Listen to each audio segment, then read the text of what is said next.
حياة بلا هدف، أشغال بلا أعمال، دنيا بدون الدنيا. يمكن غلط، يمكن بعترف إن أنا غلطان دلوقتي، يمكن غبائي وصلني بدل ما أكون المقتول بقيت القاتل. المعادلة الفيزيائية اللي عشت فيها ما أعتقدش إن حد هيفهمها. أكتب آخر كتاباتي وأنا أبحث عنه، عن ذلك الذي ساعدني، ذلك الذي خلق غير مرئي والذي لا أستطيع أن أراه. أهدي كتاباتي له ولعائلته حتى لو أصروا على قتلي.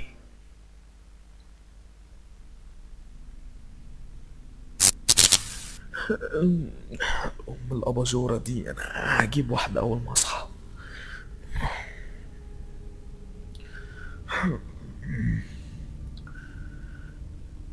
أنا شريف، تقدر تقول عليا كده من الناس المرتاحة ماديا اجتماعيا نفسيا، وده لحد بس كام سنة. وزي ما عرفت الدنيا بعد اللي عديت بيه، فهمت ان الدنيا بتتغير في يوم وليلة، لكن عمر الدنيا ما بتبقى احسن بيوم وليلة. موت امي 27 سبتمبر 2015، تاريخ وفاتها. محدش يقدر ينسى تاريخ وفاة اللي جابته للدنيا، ولا حد يقدر ينسى الحلو اللي ليها. زي اي واحد والدته بتموت بتتغير حياته، بيروح عنصر الحنان من حياته، بيختفي من وشه، من مشاعره، من قلبه. بس قلبي عمره ما نشف على ابويا، كان عزيز عليا من بعديها. ما اعتقدش ان الفلوس اللي بيديها لي كل يوم هتفيدني بحاجة. والدي كانت شغلته قوية جدا في الدولة، كانت فلوسه كتيرة. المهم بعيدا عن هذا، تخيل انك كل يوم بتاخد 1000 جنيه 2000 جنيه عشان بس الفلوس دي تخليك تخرج من المود اللي انت فيه. وافقت عشان ما قداميش حل تاني، وفي نفسي عارف ان مفيش حاجة هتخليني انساها.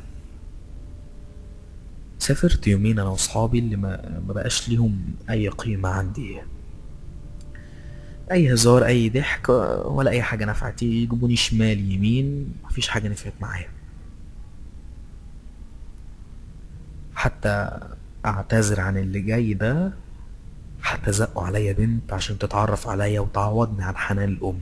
بس نصيحة مني، مفيش بنت دلوقتي هتعمل اللي كانت والدتي بتعمله، وما تحاوليش تحطي نفسك في تحدي انت مش قده. المهم لما جت قعدت معايا احرجتها جامد، وقامت مشيت من جنبي. حطيت النضارة على وشي لاني كنت ساعتها قاعد على البحر. غمضت عيني والشمس ضربة في وشي، مخنوق منها شوية بس الوقت هيعدي بسرعة زي ما هي ماتت بسرعة. سمعت صوتها، هي صوتها. انا مش بتخيل نهائي، بس الجملة اللي قالتها كان انا فاكرها كويس، لانها كانت بتقولها لي وانا صغير لما بنروح نصيف. حاولت اشيل الكلمة من دماغي لكن فضلت تتردد في ودني. قمت من مكاني ومشيت بسرعة وانا حاسس ان هي ورايا. لما وصلت للشاليه بصيت ورايا على ناحية المكان اللي كنت قاعد فيه، ما لقيتش حاجة. امل في اني الف بظهري واشوفها. لما رحت الشاليه قلت لهم انا لازم اروح، انا مش هقدر اقعد هنا. مفيش فايدة، مفيش فايدة في اني اقعد هنا طول ما هي في عقلي، مفيش فايدة. فاستنيت كمان يوم، قالوا لي كمان يوم وهنمشي. المهم استنيت اليوم ده وركبنا عربياتنا وروحنا. ولما رجعت وسؤالات والدي على رجوعي بدري وليه رجعت بدري وكده، قلت له انا مش هنساها ولا هستنى لما حاجة تحصل لي هناك، انا مش قادر انساها. انفجرت في البكاء على فقداني عليها. والدي هداني تاني وقال لي انه مش هينفع كده، مش هينفع اكمل حياتي كده. انت واخد الاجازة ولازم تتمتع بحياتك شوية. انا مش عارف اعمل لك ايه اكتر من اللي انا بعمله. ايه اللي انت تحبه اعمله لك وانا اعمله. قلت له بابا ما تتعبش نفسك، انا مش هرجع زي زمان. رزع الباب وراه وراح الشغل، وانا فضلت قاعد في الشقة وحيد في البرد لوحدي. ما عنديش اخوات بالمناسبة. اتصلت بكام واحد صاحبي قالوا لي تعالى يا شوف النهارده في حتة سهرة هتعجبك وهتخرجك من المود وهتبقى تمام. فقلت اروح، هعمل ايه يعني؟ حاسس كأني زي اللي عنده مرض وحش وبياخد نفس العلاج وبرضه ما بينفعش. لبست، سرحت شعري وقعدت قدام المراية شوية وانا عمال افكر انزل ولا منزلش، انزل ولا منزلش. لو نزلت ممكن اضايق الناس اللي انا رايح لها. المهم ما اهتمتش، قلت هما اللي قالوا لي تعالى، وهم عارفين اكيد حالتي. نزلت، خدت العربية وركبتها ورحت لحد هناك. في وصولي ليهم وانا بخش الشارع، والبيت اساسا بتاع صاحبي ده في اخر الشارع، وشارع طويل شويه وساكت، الشارع كله ضلمه، ما اكدبش عليك، وفي عمود نور كل شويه اعدي من قدامه، في عواميد نور يعني في الشارع ده. كل ما اعدي بالعربيه من جنب، من كل عمود نور بعدي من جنبه واشوف حد واقف راسه بتتحرك ناحيتي وانا ماشي بالعربيه، يعني واقف كده، وهو جايبني من اول ما مشيت، من اول ما دخلت الشارع لحد اما عديت ومشيت من قدامه وهو راسه معايا. مرة اعدي والاقي نفس الشخص، ومرة اشوفها، ما كنتش عارف اهرب.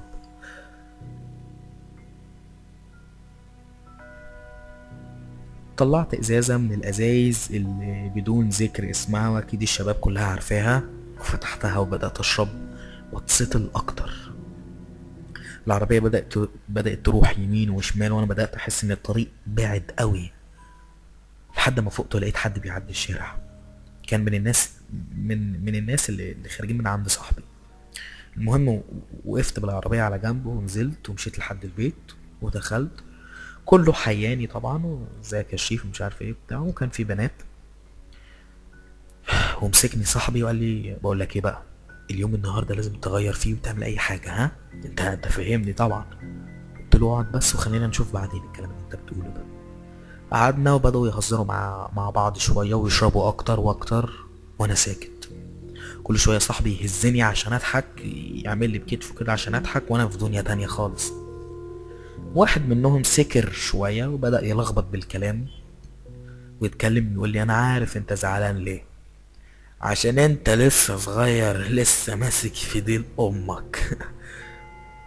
بصيت له وكله سكت، واللي نزل الازازه من بقه واللي بصلي كمل هو كلامه، ولا كأن في اي حاجه حصلت، ولا كأنه قال حاجه وحشه في حقي.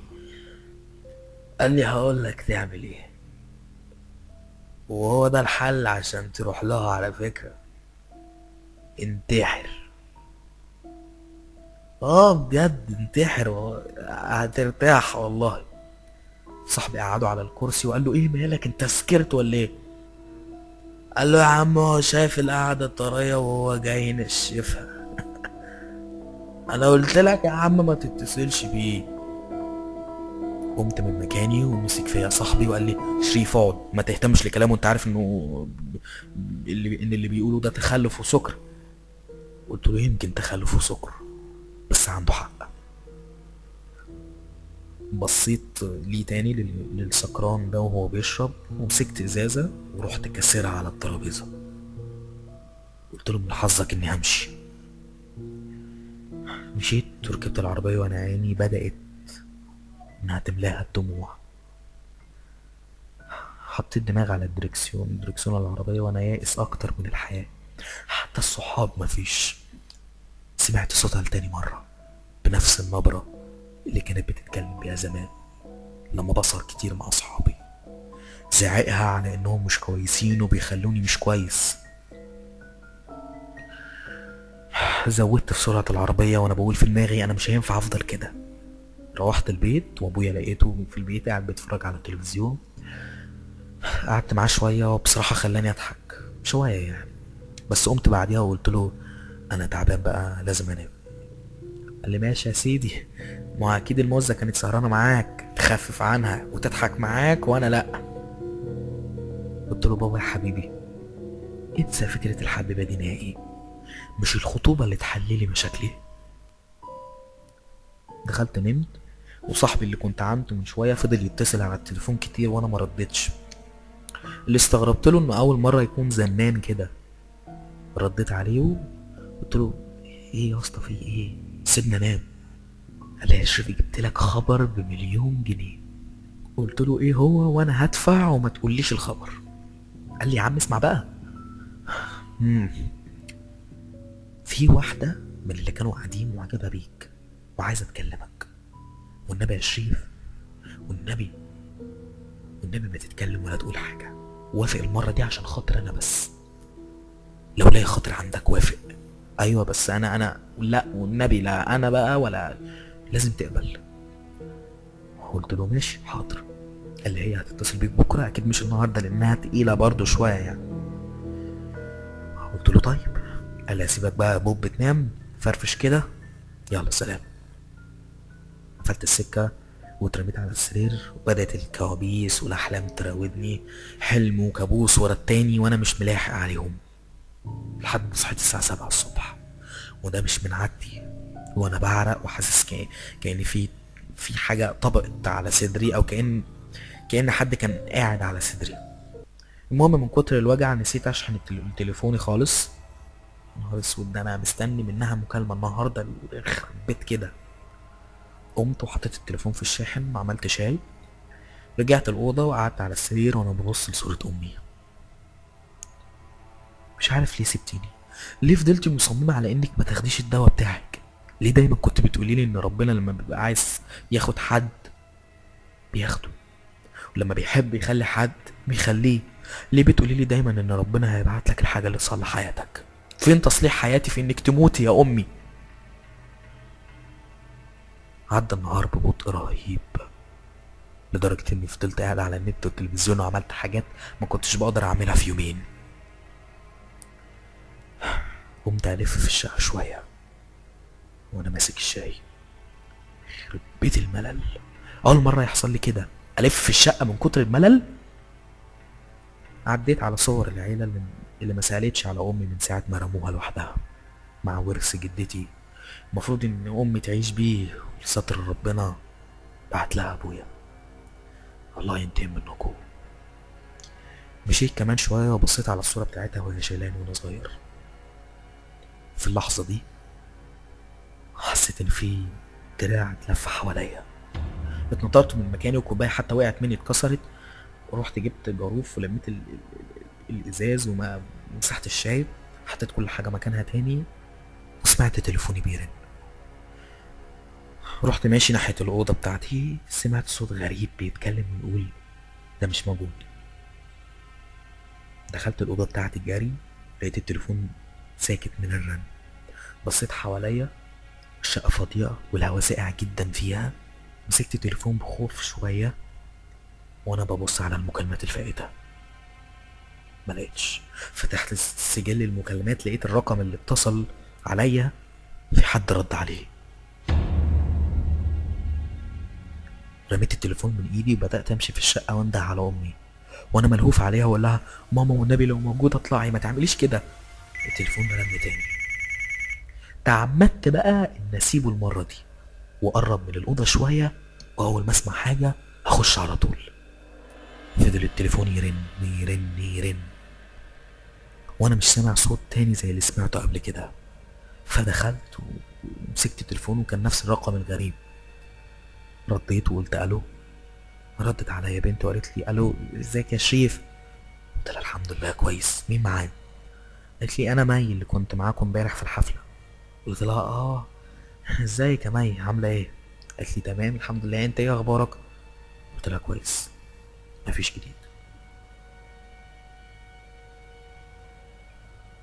عرفت ان هي دي البنت اللي معجبه بيا.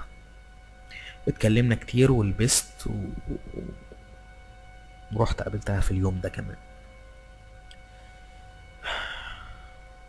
وجسمي مسلمش من الاشعار اللي كانت بتجيلي لما بشوف شكل امي في الاماكن العامه. كانت مي بتلاحظ عليا حاجات كتير انا ما كنتش بلاحظها. سكوتي الدائم في المواقف اللي لازم اتكلم فيها انا ساكت، قلة ذوقي، طريقة اكلي، طريقة نظراتي، طريقة كلامي. المهم عدى اليوم ده وهي فرحت شوية، بس زعلت اكتر لأتمتي وطريقتي الوحشة اللي ما كانتش كده اساسا. يعني انا كنت من الشباب اللي مهتمين بلبسهم قوي، مهتمين بشكلهم جدا، طريقتهم مع البنات، وده اللي كان بيجذب بنات كتير ليا. المهم عدى كام يوم وبخرج معاها وبيكلمني صاحبي بيقول لي ها ايه الاخبار، قلت له ها يعني تمام شويه.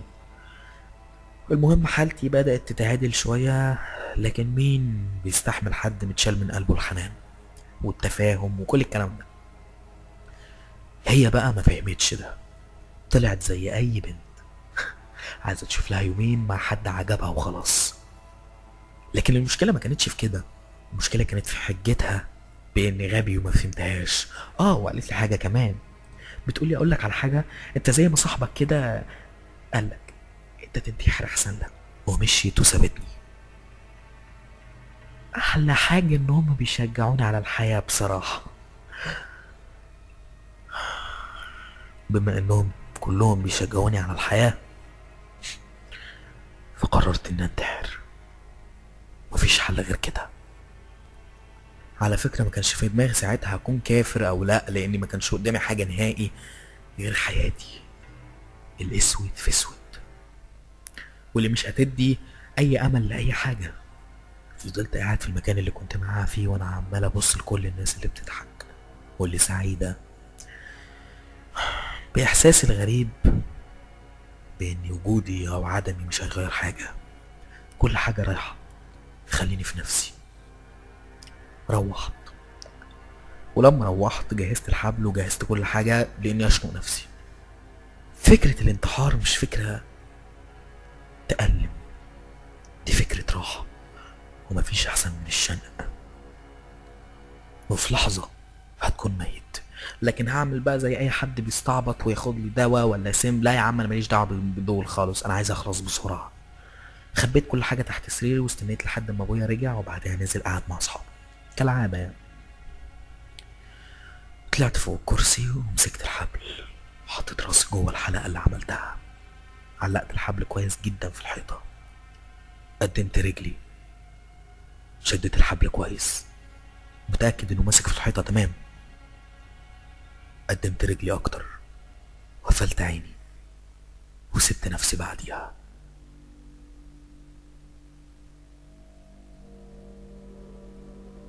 احساس ان زورك من جوه ورقبتك كلها بتتكسر، ده احساس محدش بيحسه غير اللي بيتشنقه. لكن انا استغربت لما محسيتش بالوجع في زوري. لوهلة يا سامعين حسيت اني طاير في الهوا، حسيت اني كده خلاص روحي بتطلع لفوق. غمضت عيني نزلت دماغي لوحدها من لا وعي كده. فضلت شوية على كده لحد ما حسيت ان في حاجة ماسكة الحبل. الحبل مش ثابت، عمال يروح يمين وشمال، بعدين احس اني هنزل لتحت وبعدين اطلع تاني لفوق، وانا رقبتي عمالة توجعني اكتر. كل ده بيحصل وانا حاسس ان عزرائيل بيفك الحبل من حواليا عشان يسحبني بقى للنار او للعذاب الاول ايا كان. لكن كل ده اختفى لما حسيت اني بهبط بسلام وبكل راحة على الارض، ورجلي بتلمس الارض كأنها اول مرة تقف عليها. لقيت نفسي بنام على الارض وانا اساسا سايب جسمي كله، لاني في ذهني اني ميت خلاص، بس عزرائيل من حواليا بيعمل حاجة. ايه هي؟ مش عارف. لا، وساعتها كمان كنت موهم نفسي اني مش هقدر افتح عيني، بس فتحتها بعد ما حسيت بشوية هوا بيجي في وشي، وده اللي استغربت له اكتر، لان لما فتحت لقيت الدنيا زي ما هي، الشبابيك واوضتي زي ما هي، سريري مخدتي كل حاجة زي ما هي. ايه في ايه؟ انا مش مصدق اني ما متش، حتى في الموت فاشل. مسكت الاباجوره ورحت رازعها في الحيطه، قعدت في الارض وانا يائس من كل حاجه. حسيت اني خاسر ثقتي بنفسي، ثقتي في اني حتى اجيب لنفسي كوبايه ميه. بعض المشاعر كنت بقولها وبحسها وبقول ان انا مش هقدر اعمل كده ومش هجيب كذا ومش هجيب كذا، وبلاقي نفسي بعمل عادي. لكن المرة دي نهائي مش هقدر اعمل اي حاجة غير ان اشد نفسي زي المشلول وانام على السرير، والضلمة تغزو الشقة من حواليا.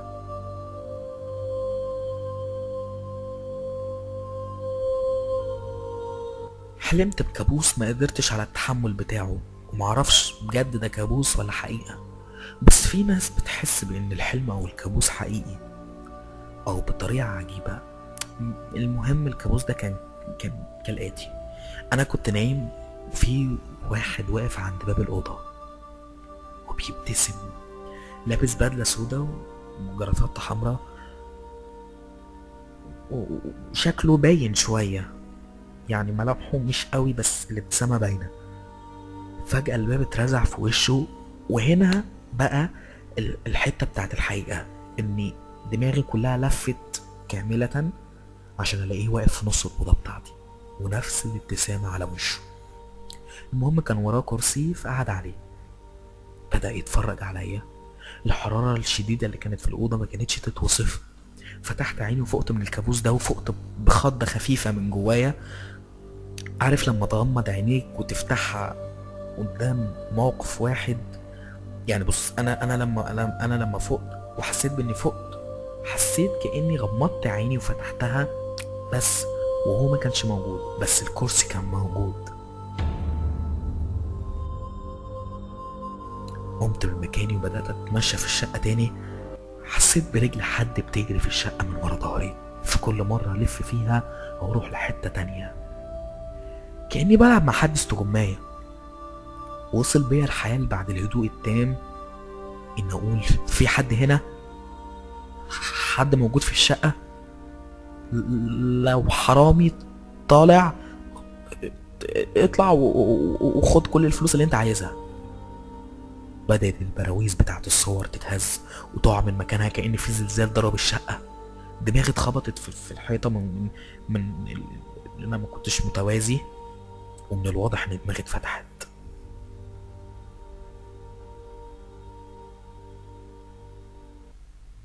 فقت على الدكتور اللي جابهولي والدي البيت وهو بيلف راسي بشاش ابيض. بصلي بعد ما فقت وقال لي: جت سليمة يا بطل، يبقى كل كويس عشان مناعتك بدأت تضعف. قام الدكتور ووالدي وخرجوا، وانا فضلت لوحدي في الأوضة. مش عارف اللي حصل ده بجد ولا لأ. هل للدرجة أنا اتجننت عشان أخبط راسي في الحيط وأقع؟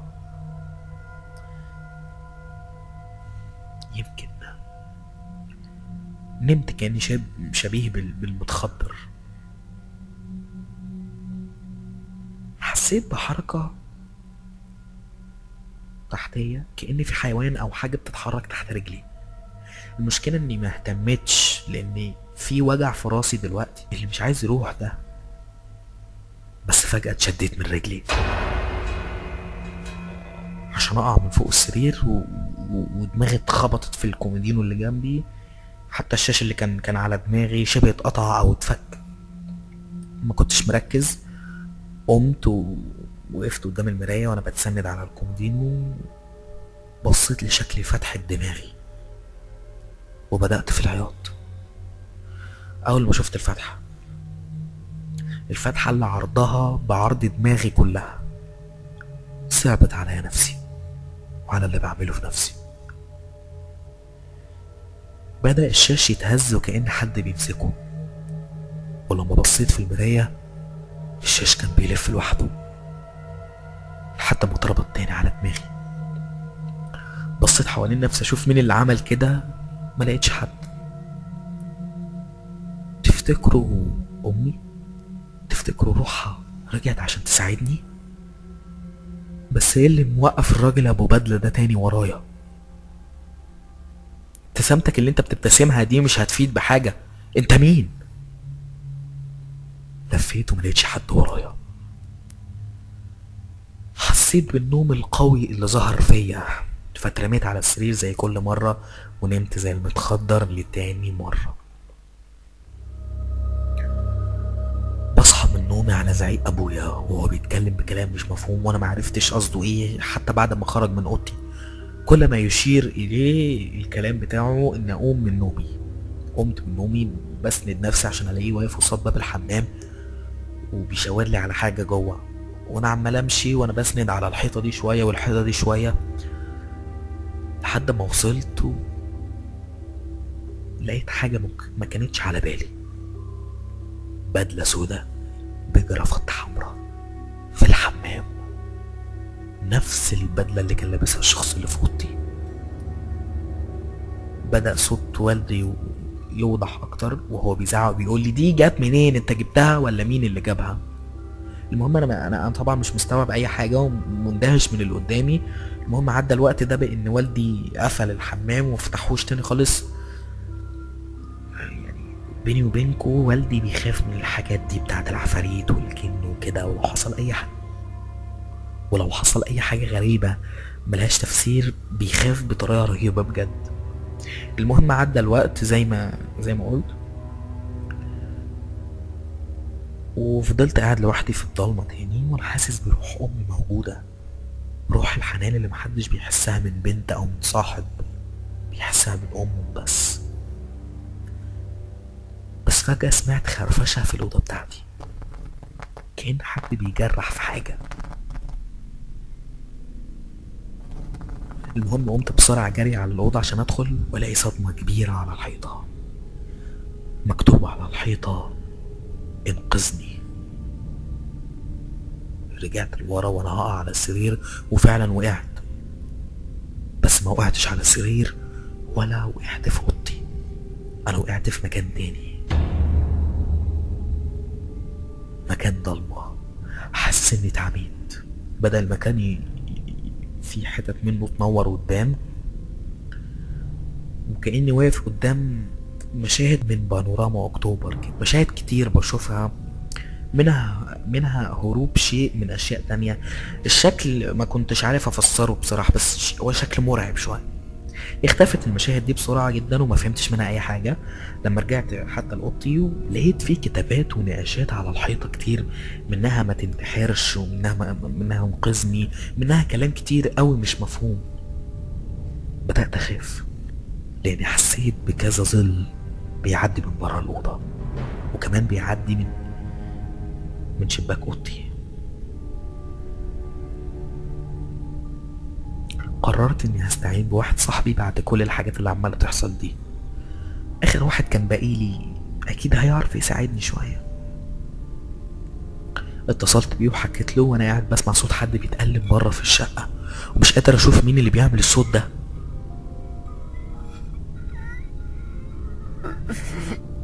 كنت بتكلم في التليفون بتوتر قوي وانا مش عارف اعمل ايه، وعمال اقول لصاحبي تعالى تعالى تعالى دلوقتي حالا. جيت بسرعة بعديها بنص ساعة باين من الخوف في الشقة ومن ظلال كتيرة أوي عمالة تكتر، وفي نقاشات بتظهر ونقاشات عمالة تتعمل على الحيطة في الأوضة عندي، ونقاشات تختفي وحروف تظهر. أنا عمالة ترعب أكتر لحد ما الباب خبط وأنا اتخضيت، وقمت بالراحة جدا والباب عمال يخبط وأنا خايف أطلع برا. بمشي بخطوات بطيئة أوي وعمال أقول مين مين مين ايوه مين جاي خلاص. انا عرفت انه صاحبي لما فتحت بالراحه وهو داخل بسرعه وقعد يقول لي في ايه يا ابني، ايه اللي بيحصل؟ شديته من ايده من غير ما ارد عليه ودخلت الاوضه وقلت له بص النقاشات اهي كلها. ولما بص عليها قال لي يا نهار ازرق، انتوا شقتكم اتلبست ولا ايه؟ قلت له نعم. اتلبست ايه يا عم والنبي مش ناقصه هبل. قال لي والله كده اتلبست. قلت له والله مش ناقصه هبل، ايه العمل دلوقتي؟ لازم نلاقي حل، انا مش فاهم حاجه. قال لي لا دي ما فيهاش حل، لازم نشوف حد يتصرف في الموضوع ده وحالا دلوقتي.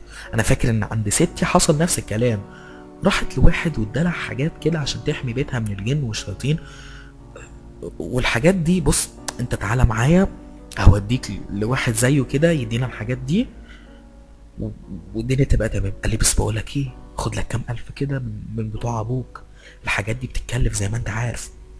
قلت له طيب. دخلت الدولاب بتاع ابويا وجبت 2000 جنيه ونزلت بيهم مع صاحبي، رحنا في حته مقطوعه بعيد عن المباني والمنطقه اللي كنا فيها. وكان الوصف كالاتي: كوخ في الصحراء، 3 كلاب بتبصلنا بتركيز قوي وكأن كمان لحظه هيهجموا علينا وياكلونا، مفكوكين من مكانهم. غربان على سطح الكوخ ده ضوء خفيف من جوه، ظل لراجل ضخم، برد من كل النواحي. بقيت اقدم رجل واخر 10، خايف اقرب. صاحبي بيشدني عشان نخش، وفجأة باب الكوخ اتفتح وانا وصاحبي وقعنا على الارض من الخضة. رداء طويل على جسم كبير وضخم، وشه مش باين، زعق بصوته وقعد يقول انتوا مين وايه اللي جابكوا هنا. قام صاحبي وعدل نفسه وقال له انا بخاف، وراح واخدها جري رجوعا بقى. وانا بقوم لف ظهره وكان داخل الكوخ تاني. سمعته بيتمتم بحاجات غريبة. عدلت نفسي ولسه هاجر انا كمان. قال لي استنى. اتسمرت في مكاني مش قادر اتحرك. بصيت له، شال الغطا اللي كان على وشه ده وبان وشه اللي عليه غضب ربنا. اتكلم وقال لي هتجيلي تاني. بلعت ريقي ورجلي بدأت اسيطر عليها وخدتها جري ورا الزفت التاني اللي سابني. خرجت من الصحراء الهادية دي ودخلت ناحية المباني.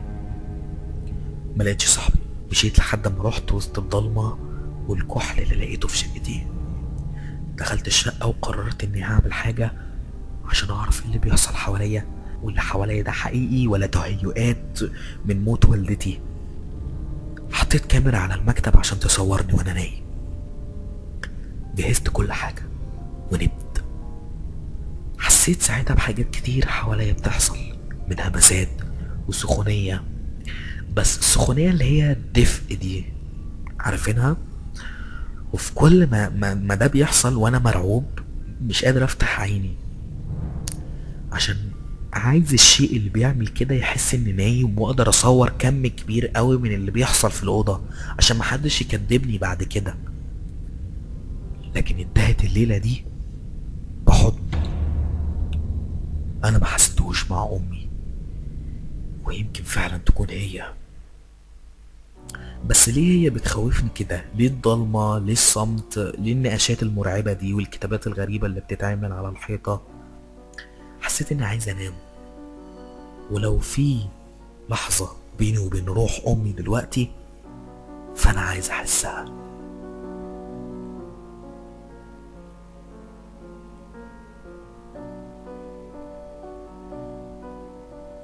صحيت على هدوء وصوت عصافير يوحي بان اليوم هيكون جميل باذن الله. مسكت الكاميرا ولما شغلت الفيديو انتابني الرعب، لاني شفت حد بيغطيني. شفت حد فضل يبص عليا ويراقبني في نومي. وفي لحظة الحضن هي جت، لقيته نايم جنبي فعلا. هيكل اسود مش باين منه ملامح، بيروق في الأوضة ويلحق الحاجات اللي عمالة تقع وتتكسر. بيطلع منه حاجات عاملة زي الشوك كده، ساعات هي اللي بتوقع الأباجورة، بتوقع الكوبايات كده يعني. مع كل اللي بيعمله ده فأنا برضو خايف. ليه؟ لأن في معلومة عن التعبين بتقول إن التعبان بيسكت وبينام جنبك وبيفضل ما بياكلش ولا بيشرب وبيساعدك، لأنه بيحسب طول جسمك وإزاي هيبلعك. وده مش تعبان، ده جن، يعني أخطر منه. ممكن يكون عايز يعمل حاجة أخطر فيا. لا لا لا، أنا مش هستنى، أنا لازم أروح للدجال ده يديني أي حاجة بقى. رميت الكاميرا على جنب، وقبل ما أخرج لقيت نقش على الباب وبيقول أرجوك لا تذهب. ما اهتمتش للكلام ده لاني اتخضيت اول ما شفتها اساسا. نزلت بسرعه وانا عايز اروح للراجل ده، ما يهمنيش بقى هو صاحي ولا نايم موجود او لا، انا عايز اروح. خدتها جري لحد الصحراء دي ولقيت الكوخ والكلاب كانت نايمه، بس اول ما حسوا بيا قاموا بصوا عليا زي امبارح. لكن الراجل فتح لي من غير ما اخبط، كانه عارف اني جاي. وقفت قدامه وقلت له انت عارف اني جاي؟ قال لي طبعا. قلقك انت الجن اللي موجود في اوضتك، مخوفك هو، تعبك من جوه، انت مش ناقص، كفايه اللي انت فيه. قلت له ايوه لازم يمشي، انا مش عايزه موجود في اوضتي. قال لي طلبك عندي، خد الحاجات دي. اداني 4 كور زي ما يكونوا حصى او قطعه صغيره من الفحم كده. قال لي هتطحن كوره كوره وهترميها بعد ما تطحنها في كل ركن من أركان الأوضة. قال لي هتنفذ ده النهاردة عشان ربنا يخلي باله منك يا حبيبي، ما يحصلكش حاجة. كنت زي الأعمى، مش شايف الحقيقة من الكذب، أو مين اللي هيفيدني من اللي مش هيفيدني. صدمة موت أمي كانت مأثرة عليا بالسلب، لكن أنا ما استسلمتش. قررت إني همشي الجن ده من الأوضة بتاعتي. أنا مش عايز حد يدخل في حياتي. اللحظة في الوقت ده حسيت بالحاجات اللي هو عملها، مستغرب لها جدا. المهم نفيت حاجاته اللي كان بيعملها وركزت في اللي انا هعمله. رحت البيت وطحنتهم ورشيت ورا السرير وعند المرايات من تحت وفي الاركان وفي كل حته، وقعدت اظن كده كل حاجه تمام. الباب اترزع وانا ماسك نفسي من الخوف. المرايه اتكسرت، خرج منها ايد. اظن اني كده اغضبته خلاص، كده هو هيخرج وهيموت دلوقتي. نقاشات كتير قوي على الحيطة، منها انقذني لا تجعلهم يقتلوني. انتهت كل النقاشات دي بكلمة ارجوك على الحيطة. فجأة باب الأوضة اتكسر ولقيت والدي وراجل تاني جنبه وشدوني، وقعدت اقول لهم لا سيبوني انا هقتله هيموت سيبوني. قعدت اشد في جسمي عشان ما اخرجش من الاوضه.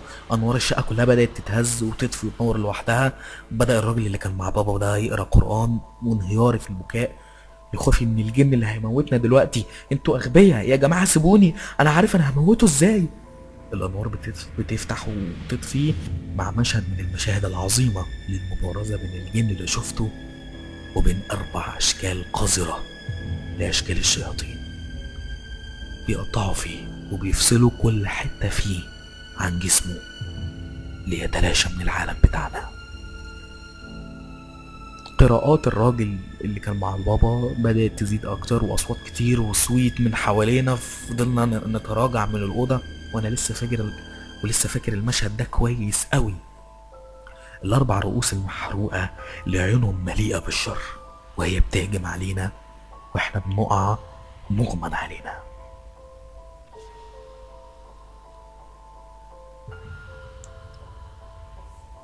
ينتهي العالم، تنتهي النفس.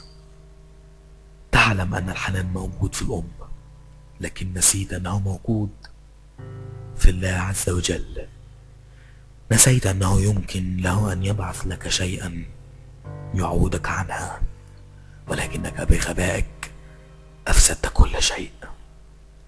ملخص القصة دي من وجه الراجل اللي جه مع والدي إن اللي كان في أوضتي ده جن طيب، ما بيأذيش، بالعكس هو بيساند، وقليل اللي بيحصل معاهم كده.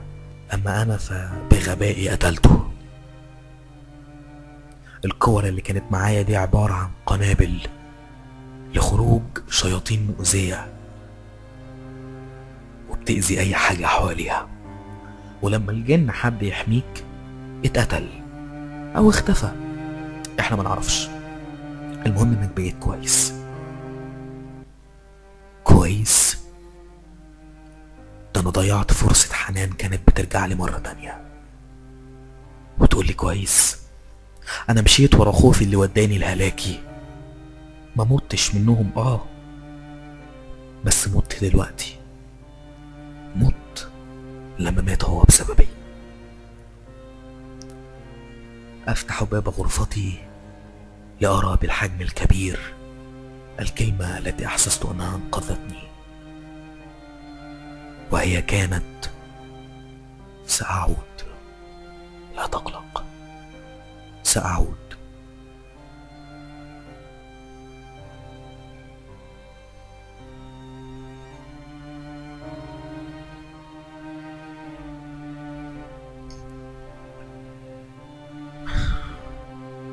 انتهت القصة دي. يا رب تكون عجبتكم. هي زي الوجه العابس كده، إنسانية شوية أكتر ما تكون مرعبة. يا رب تكون عجبتكم. آسف على تأخير الطويل، كان المفروض ما تأسفش أساسا. المهم القصص اللي جاية إن شاء الله هتدرس كام حاجة في الرعب. أما عن الرعب عامة بالطلاسم بالتعويذات. ففي حوالي 8 قصص متجهزين بحاجات حقيقية، انا هنزلهم بس لسه مش دلوقتي يعني. احنا القصة دي وفي 4 قصص تانية هتبقى بتدرس حاجات انسانية مع الرعب وبتاع، وبعد كده في 8 قصص تعبت بسببهم وتعبت عشان اجيب المعلومات اللي فيهم. يا رب اكون امتعتكم، وانتوا وحشتوني طبعا. ما تنسوش لايك وشير عشان استمر. تصبحوا على خير.